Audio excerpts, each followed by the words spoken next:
Man, don't get me too happy and excited like this, man. I've been covering this Julian Lewis situation for a minute now, and some of the other bloggers have too. Shout out to John the Liquidator, man. Much love to John the Liquidator. And y'all go subscribe to John the Liquidator, man. My brother from another mother. But I'm smiling because, man, like, can we actually do it, bro?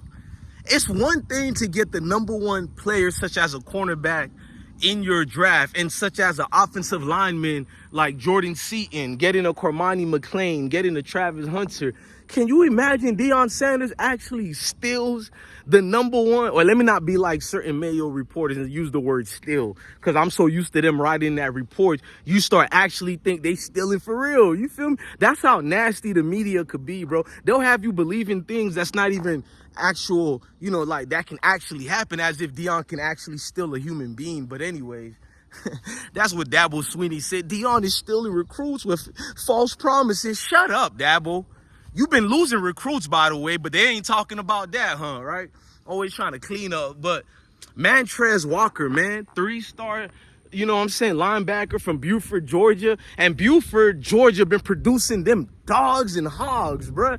They got them nasty offensive linemen, hogs that you need on every football team, and they got them dogs that you need. In case you don't know, Buford is the place that needs to be when it comes to football in Georgia, bruh.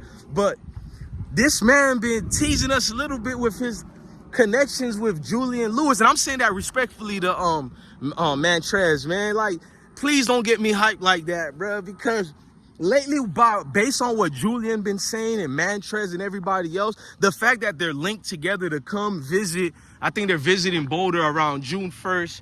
No, I think it's June 21st to 23rd, but they're visiting together.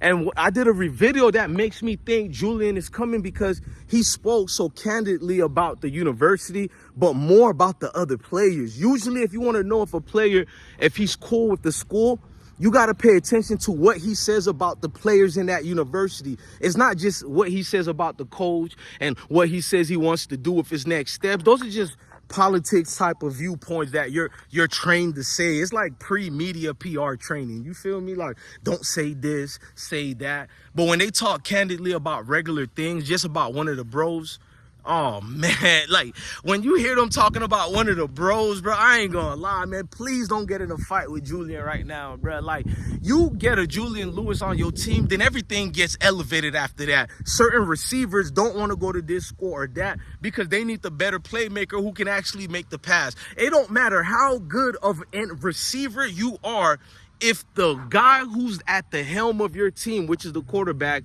if he can't connect the dots, bro. We know this already. That's never was Shador's problem. Everything Shador had was his team failure to block, and maybe Shador sometimes would get rid of the ball too quickly. I admit that, but everything could be learned and fixed. This is life. This is reality.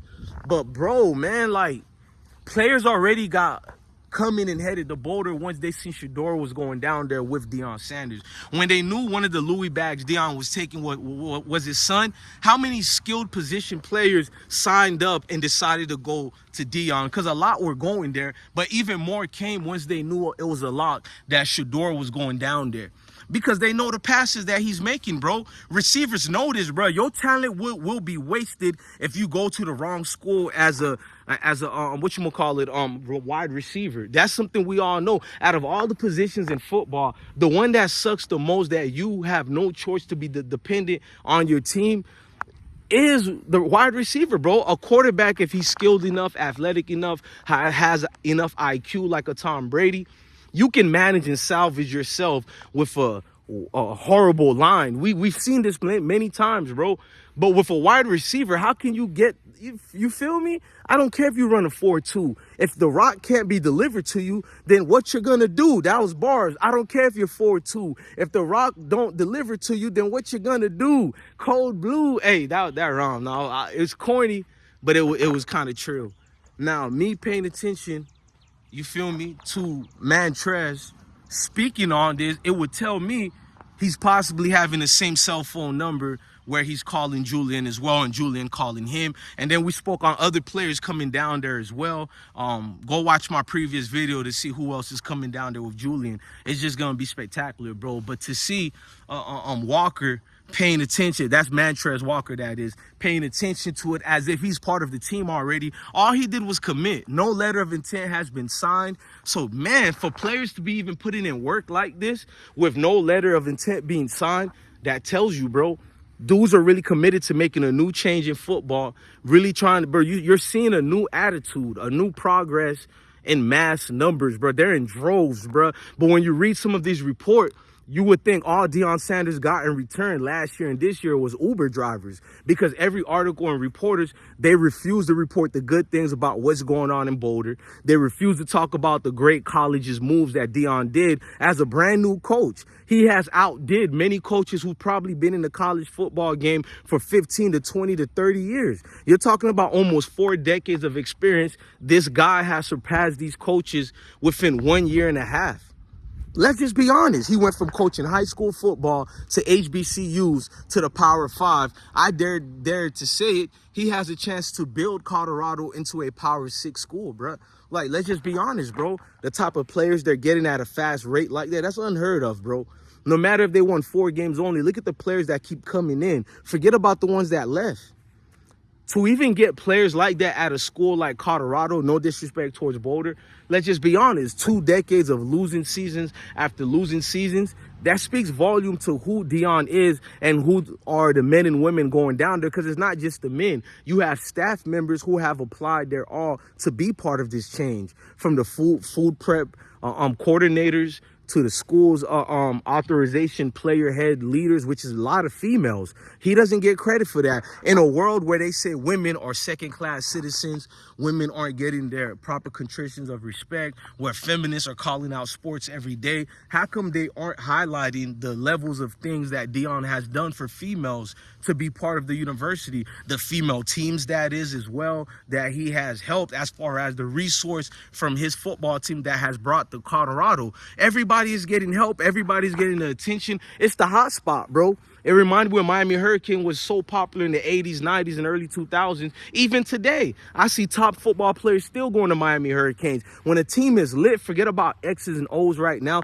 Number one reason you want to go to a certain university is to feel comfortable. And Deion has made, I'm not saying Colorado was never comfortable, but now these players of marquee talent, star level talent, are seeing that, hey, man, I could be just as comfortable in Boulder as I am for like a Florida State University or Georgia or Alabama Roll Tide. I can be the same feeling over here in snowy, cold Boulder, bro. You feel me? Just a new level of things going on. He instituted a lot of different things in the locker rooms. The conference room got turned into a lounge. Just things to make people feel comfortable. The food that they get has more flavor in it. And one thing about Mayo Nation, like the Negrums Nation, they've always respected our food. You feel me? So to bring that type of flavor into a place that needed the seasoning, not that they didn't have their own seasonings, but when you mix the South with something over there cold like that, chances are you're only going to get good out of it. And that's what I'm saying. The melting pot has melted towards the right direction, or how other people would say the right way. You feel me? So blessings to everybody out there, man. Shout out to Christian Thatcher. I just did a video about him. Linebacker, 4-star from Las Vegas, Nevada. He should be 5 stars, but I think they take a point because he's from Las Vegas, which is not fair. But, you know, he's having family in the Centennial State, so we know he might come to Boulder too. He's already visited there a couple of times. He got another visit coming, and I don't even know if he's coming down there with Julian, but Jesus Christ, class of 2025 is looking stacked. We only got 3 commitments for the class of 2025. It's about to go up, and when the season starts, c'est la vie. Love your family, love your kids, stay blessed, man.